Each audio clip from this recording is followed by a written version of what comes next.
Alright guys, a quick one.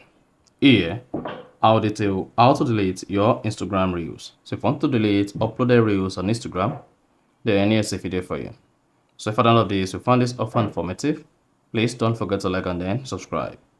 Now, to delete your Instagram Reels, all you need to do is go ahead and open the Instagram application. This could be on Android and could be on iPhone, doesn't matter. Just go ahead and open your Instagram app. Click on your profile icon at the bottom right. Now here, scroll down.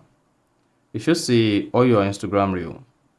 Now to delete any of the reels, all you need to do is click on the reel that you want to delete.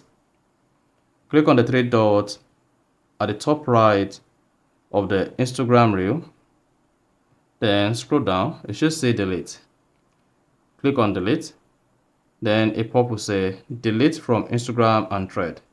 You won't be able to restore your thread post. Instagram post can be restored within 30 days. Now, to delete the Instagram reel, just go ahead and click on delete everywhere or delete from Instagram only.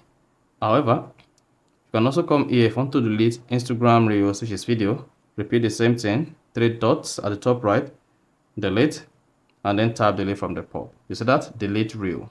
So that's exactly how to delete your Instagram reels. So if you found this offer informative, please don't forget to like and then subscribe.